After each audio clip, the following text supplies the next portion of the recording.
What's up guys? Today I'm going to do a review roundup where I'll share some brief and straightforward to the point looks at some of the paddles that I've been testing lately, including ones that I thought were good, bad, and in between, as well as mention some upcoming reviews that I'm excited to release. And I'll just say ahead of time that for the paddles that I didn't like, although I try to be as data driven as possible, these are in fact just my opinions, and others may not feel this way, so take that for whatever it's worth. And like always, each of the paddles I talk about can be purchased for a discount with the PBMED discount code, which does give a small commission to this channel, enables me to keep doing videos like this, and is greatly appreciated. And as one more item of business, I will be doing a giveaway as part of this roundup review, so stick around at the end to find out how to enter that giveaway. Our first couple paddles to look at are the Hurricane Power Pro and the Hurricane Storm.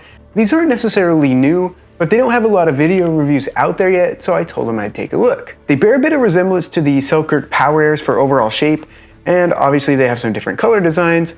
They're both 14 millimeters thick, and the Hurricane Power has the 15K carbon fiber used, and the Storm uses 3K carbon fiber. First off, I'll say they do have some really good things going for them.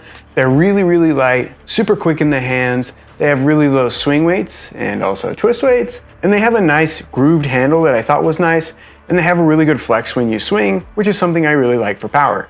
But here's one big downside. These paddles list for $235, and they only offer $10 discount codes.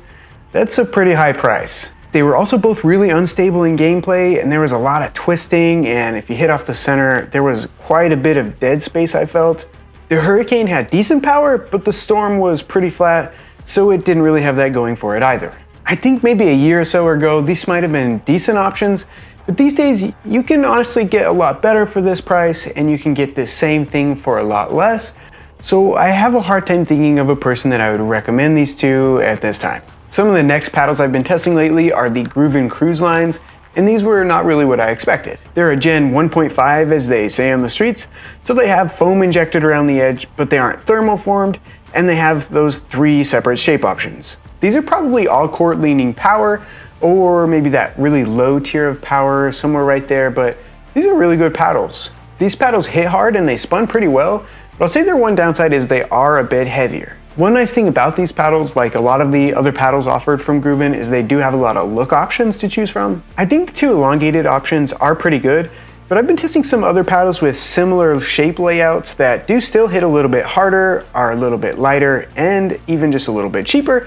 So I think my favorite of this series is actually the CRUZ S, which is the shorter standard shape option. Of the standard paddles in the GRUVN line, this actually hits harder than both the Movin 16S and the Laser 16S, which is the carbon fiber and then the Kevlar carbon fiber models that GRUVN offers. So if you want a standard shape paddle that's relatively affordable, hits pretty hard and spins well, and has almost no risk of delaminating or core crushing, the CRUZ S might be a good option. The next paddle I'll talk about is the Versix Vector XL. This is one of the paddles I was mentioning when relative to the CRUZ lines, it hits a little harder, is a little bit lighter, and is also a little bit less expensive. This is actually one I'm going to make a standalone video review for because I think it has some unique offerings to the market and inserts itself into a really small list of good budget power paddles that are out there right now. It has a longer handle, and the face shape makes it so it's really easy for 2 hands, and it's actually quite poppy. I'll do some side-by-side comparisons in the video, but right now it's the cheapest among my favorite power paddles, and it hits really hard. I'm happy to say that this paddle surprised me, and it's a good one. The next paddle I've been testing is the Chorus Shapeshifter, and I may go a little against the grain here and say this is not a paddle that I particularly enjoyed. It has some good things going for it, don't get me wrong. It's got a nice plush feel, and it's got kind of this cool cubic design on the face, but for a paddle that really didn't stand out in any particular way, it was also a bit on the expensive side at $170. That's a price I'm willing to pay for the right paddle, but once you're getting up that high, in order for me to recommend it, I really think that you've got to have something special, and at the very least, you can't be lacking in really important modifiable playability aspects. And even after lead tape, I really had a hard time generating power, which usually gets me there after my own lead tape modifications, so this was tough. I think this paddle may have a place for people who want that kind of middle of the road playstyle and who like that more plush feel for sure. But for me, thinking of who I would recommend this paddle to, and then also thinking of its price point, I felt kind of let down. I did want to record and add this small sidetrack before getting into our next two paddles, as I've had some developing thoughts with the whole titanium polyester material confusion. I'm also recording this while doing some traveling rotations for medical school, so I apologize for the lesser quality of this video portion. And in regards to that whole titanium, polyester, what do we call it type situation, I was originally in the camp of I don't care what we call it, I just care how it plays. And while I still mostly care how it plays, I have had some really enlightening discussions with some of you, and I have queried the general public with some polls, and it definitely does seem like there's some residual resentment and almost this feeling of mistrust when we use that phrase titanium for these paddles made with polyester. And while I think we don't need to worry about walking on glass or trying not to offend people in things that we say, I think this claim does have some merit, and I think it makes more sense to me to call this material a little bit more deliberately and a little bit more specifically, and probably call it something like titanium enhanced polyester or just even polyester fibers moving forward. And like I said before, I did already record this video and my next video ahead of time, so I'll refer to them as titanium in those videos, but I'll add a little snippet just like this and know that that's a change you'll see moving forward. The next paddle I reviewed is the NXT Gen Valor Pro. This is definitely a paddle I'm going to make its own video review for, and probably soon because of how much I liked it. It's a newer titanium paddle, which we all know at this point is not actual titanium, but more so a dyed polyester fabric. But I'm okay with that because one, it does look really cool, and two, it actually does impact the way that these paddles feel and play. So for simplicity's sake, I'm just going to refer to this material as titanium, though you know what I mean.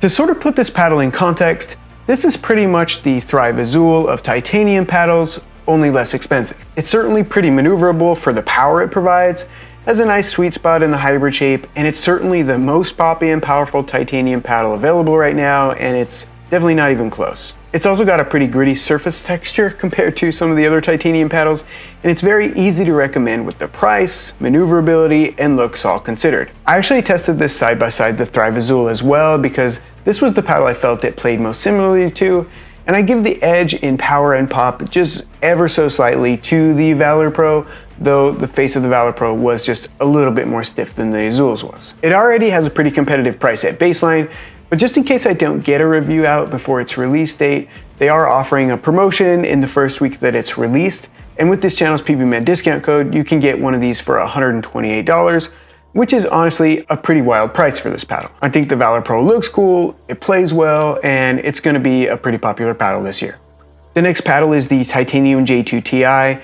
This is probably my next video coming out, if not already out by the time this one is released, so I won't belabor the point too much here. But I'll just say that this is probably my new favorite Honolulu paddle, and that's saying something compared to how much I like the 14mm J2K. I'll break down all the stats and comparisons in my video, but right now it's alongside the Valor Pro for my favorite titanium paddle, and compared to the power-oriented nature of the Valor Pro, this is more of an all-court paddle that's even more plush than the 16mm J2K and has a power level that's in between the 16mm J2K and the 14mm J2K. I've also been testing the R1 and R2 Ripples, and these are some hard hitters. I won't talk a ton about the tech since they're not released yet, but the R1 is the hybrid shape and the R2 is the standard shape, and these are Gen 3 foam containing paddles. They're also both 14mm, so that's different than a lot of the 16mm Gen 3s that we've been used to trying so far, like the mod TA15s, and these are ultra fast with super low swing weights. These paddles have super high initial pop, even higher than the mod TA15, but comparatively speaking, I will say that one of their downsides is it does seem like the sweet spot is a bit smaller, which makes sense since they're 14mm instead of 16mm. My personal favorite so far is the R1 because it was a little bit easier to adjust to initially, and whenever these finally do get released for public purchase, I expect a launch popularity comparable to that of the mod TA Alphas or what the Gen 3 YOLOs had. And that actually leads really well into talking about a couple of the other releases that I have coming up that I'm excited to share, one of which is a power paddle comparison video. I did a lot of side-by-side testing of the Ripples, the mod TA15, the Gearbox PPE and Pro Ultimate, the Paddle Techs, and I even snuck in an old delaminated Legacy Pro to see how that stacked up for fun. I also got two more heavily used mod TA15s and Ripples to compare the new ones to what they look like before and after the break-in period. I'll have discount codes for most of the paddles in that video, and I also did some legwork to be able to offer a special deal on JOOLA Paddles for this channel's viewers, and for this to work, you can use the form, which I'll also link below this video, to see all the details and complete in order, which is done through an authorized retailer with JOOLA approval. I ran a wave of sales with this method for the previous Gen 3 JOOLAs, and everything went smoothly then, so I'm willing to do it again. I also have a top 5 paddles for beginners video in the works that was actually really fun to make, as well as an update and review of the 11.624 Monarch paddles, including some upcoming deletions and additions to the Monarch lineup. And that concludes this roundup video. Do me a favor if you don't mind, I'd love to hear what you thought of this format and if it's something you'd like to see more of. So if you don't mind, drop a comment below and let me know if it's something you do want to see more of, and if you have any suggestions on improvements. And like I mentioned before, there's a giveaway offered with this video, so here are the details for that. For this giveaway, I'm going to give the winner an option to pick from a portable pickleball net, overgrips, or a new paddle. To enter this giveaway, subscribe to the Pickleball Medicine YouTube channel, leave a comment below this video, and then fill out the Google form in the description below so I have a way of contacting you if you're chosen as a winner. I'm going to draw this winner 1 month from now, and if you're chosen as a winner, I'll write your YouTube username in the details below and I will contact you via email. Thank you everybody for your support. I hope this roundup review was helpful, and good luck in the giveaway.